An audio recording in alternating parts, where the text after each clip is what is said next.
ಎಲ್ಲರಿಗೂ ನಮಸ್ಕಾರ. ಬಂಧುಗಳೇ, ನಾನು ಇದು ನನ್ನ ಮಗನ ಲಗ್ನದಲ್ಲಿ ಯಾಕೆ ಮಾಡಬೇಕಪ್ಪ ಅಂತ ಹೇಳಿದರೆ, ನೀವು ನಿಮ್ಮ ತಲೆಯಲ್ಲಿ ನಾನೇನು ಶ್ರೀಮಂತನ ಮನೆಗೆ ಹೋಗಿ ಅಥವಾ ಶ್ರೀಮಂತನ ಹತ್ರ ಹೋಗಿ ನಾನು ಲಗ್ನ ಮಾಡ್ತೀನಿ ಅಂತ ತಿಳಿಬಟ್ರಿ. ನಾವು ವಧುವರವರೇ, ನಾನು ನಿಮ್ಮ ಅಣ್ಣ ಅಥವಾ ತಮ್ಮ. ನಿಮ್ಮ ಮನೆಯಲ್ಲಿ ನಿಮ್ಮ ಅಪ್ಪಗ ನಿಮ್ಮ ಅಣ್ಣಗೆ ಎಷ್ಟು ಜವಾಬ್ದಾರಿ ಇರ್ತದೋ ಅಷ್ಟು ನನ್ನ ಜವಾಬ್ದಾರಿ ಅಂತ ತಿಳಿದು ನೀವು ನನ್ನ ಮನೆಗೆ ನೀವು ಯಾವಾಗಲೂ ಬರಬಾರದು. ಇದು ಯಾಕೆ ಹೇಳ್ತಿದ್ದೀನಿ ಅಂದರೆ, ನಮ್ಮ ಮೈನಾರಿಟಿಯಲ್ಲಿ ನಮ್ಮ ಮುಸ್ಲಿಮರಲ್ಲಿ ಲೈಫ್ನಲ್ಲಿ 8-10 ವರ್ಷದಾಗ ಏನೋ ಒಂದು ಸ್ವಲ್ಪ ಗಳಿಸಿರ್ತಾರೆ.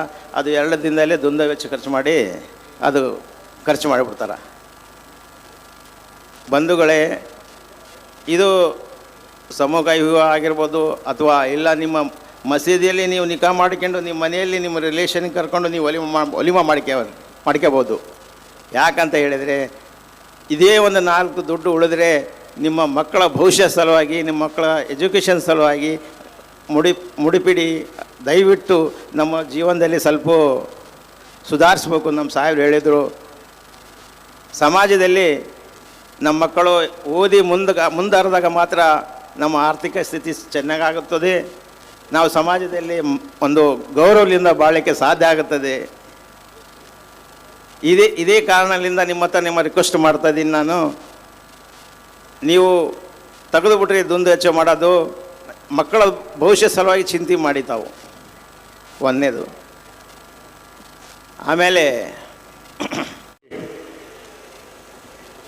ನಾನು ಅಕ್ಬರ್ ಪಾಷಾ ಹುಸೇನ್ ಅವರಿಗೆ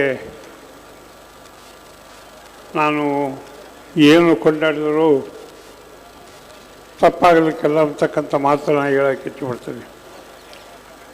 ಇಂಥ ಅದ್ಧೂರಿಯಾಗಿ ಮಾನವಿ ಪಟ್ಟಣದಲ್ಲಿ 110-115 ಸಾಮೂಹಿಕ ವಿವಾಹ, ತನ್ನ ಪುತ್ರನ ವಿವಾಹದ ಸಂದರ್ಭದಲ್ಲಿ ಇವತ್ತು ಬಡವರ 110 ವಿವಾಹಗಳು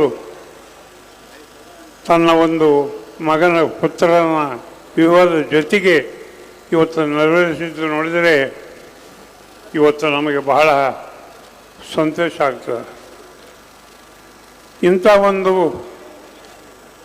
ಸಾಮೂಹಿಕ ವಿವಾಹಗಳು ಹೆಚ್ಚಿನ ರೀತಿಯಲ್ಲಿ ಅಲ್ಲಲ್ಲಿ ಆದಾಗ ಇವತ್ತು ಬಡವರಿಗೆ ಹೊರೆ ಕಮ್ಮಿ ಆಗ್ತಕ್ಕಂಥ ಕೆಲಸ ಕೂಡ ಆಗ್ತದೆ ಅಂತಕ್ಕಂಥ ಮಾತುಗಳು ಈ ಸಂದರ್ಭದಲ್ಲಿ ಹೇಳಕ್ಕೆ ಇಚ್ಛೆಪಡ್ತೀನಿ. ಹೀಗಾಗಿ ಇವತ್ತು ಇಂಥ ಒಂದು ವಿವಾಹ ಮಾಡಬೇಕಾದ್ರೆ ಮನುಷ್ಯನಲ್ಲಿ ಒಂದು ದಯ, ಧರ್ಮ, ಕರುಣೆ, ಅದ್ರ ಜೊತೆಗೆ ಧೈರ್ಯನೂ ಬೇಕಾಗ್ತದೆ. ಆ ಧೈರ್ಯ ಇದ್ದಾಗ ಇಂಥ ಒಂದು ದೊಡ್ಡ ಒಂದು ಸಮಾರಂಭ ಜರಗಬೇಕಾಗ್ತದೆ. ಅಂಥ ಧೈರ್ಯ ಆ ದೇವರು ಈ ಅಕ್ಬರ್ ಪಾಷಾ ಹುಸೇನ್ ಅವರಿಗೆ ಕೊಟ್ಟಿದ್ದಾರೆ ಅಂತಕ್ಕಂಥ ಮಾತುಗಳು ಹೇಳ್ತೀನಿ. ಇವತ್ತು ಎಷ್ಟು ದುಡ್ಡು ಇರ್ಬೋದು, ಅಕ್ಬರ್ ಪಾಷಾ ಅವರಿಗೆ ಶ್ರೀಮಂತರಿರ್ಬೋದು, ಆದರೆ ಖರ್ಚು ಮಾಡ್ತಕ್ಕಂಥ ಮನಸ್ಸು ಬೇಕಲ್ಲ. ಅವರು ಖರ್ಚು ಮಾಡಿ 4 ಜನರ ಸಮೀಪ ಹೋಗ್ತಕ್ಕಂಥ ಕೆಲಸ ಮಾಡ್ತಾರಲ್ಲ, ಅದು ಮನುಷ್ಯನಲ್ಲಿ ಇರಬೇಕು. ಆ ಗುಣ ಅಕ್ಬರ್ ಪಾಷಾನಲ್ಲಿ ಇದೆ ಅಂತಕ್ಕಂಥ ಮಾತುಗಳು ಈ ಸಂದರ್ಭದಲ್ಲಿ ಹೇಳೋಕ್ಕೆ ಇಚ್ಛೆಪಡ್ತೀನಿ. ಇವತ್ತು ದುಡ್ಡು ಎಷ್ಟಿದ್ದರೂ ಮನಸ್ಸು ಇಲ್ಲದವನಿಗೆ, ಕರುಣೆ ಇಲ್ಲದವನಿಗೆ, ದಯೆ ಇಲ್ಲದವನಿಗೆ ಅವನಲ್ಲಿ ಎಷ್ಟು ದುಡ್ಡಿದೆ, ಎಷ್ಟು ಸಂಪತ್ತಿದ್ದರೆ ಅದು ಉಪಯೋಗ ಇಲ್ಲ ಅಂತಕ್ಕಂಥ ಮಾತು ಕೂಡ ಈ ಸಂದರ್ಭದಲ್ಲಿ. ಅಂಥ ಒಂದು ಗುಣ ಇವತ್ತು ಆ ದೇವರು ಆ ಅಕ್ಬರ್ ಪಾಷಾ ಹುಸೇನ್ ಅವರಿಗೆ ಕೊಟ್ಟಿದ್ದಾನ ಅಂತಕ್ಕಂಥ ಮಾತುಗಳ ನಾನು ಹೇಳಬೇಕಾಗ್ತದೆ. ಇವತ್ತು ಮಾನವೀಯಲ್ಲಿ ಇವತ್ತು ಇಲ್ಲಿ ಕುಂತ ಜನರೆಲ್ಲ ಹೊರಗಡೆ ನೋಡಿದಾಗ ಇವತ್ತು ಮಾನವಿಗೆ ಏನೋ ಒಂದು ಜಾತ್ರೆಗಿನ ಐತೇನಪ್ಪ ಅಂತಕ್ಕಂಥ ರೀತಿಯಲ್ಲಿ ಇವತ್ತು ಮಾನವೀಯ ಕಂಗಳಿಸ್ತವೆ. ಯಾವ ದಾರಿಗೆ ಹೋದರೂ ಜನ, ಯಾವ ದಾರಿಗೆ ಹೋದರೂ ಇದು.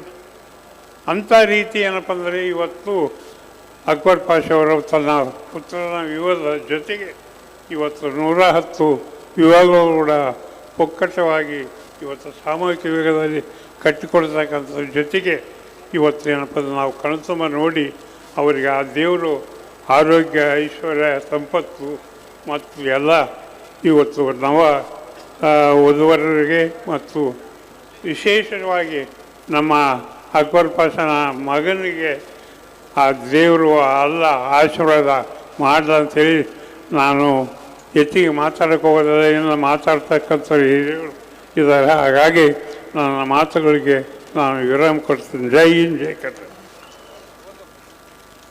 ಮಾತು ಮುಗಿಸ್ತೇನೆ. ನಮಸ್ಕಾರ.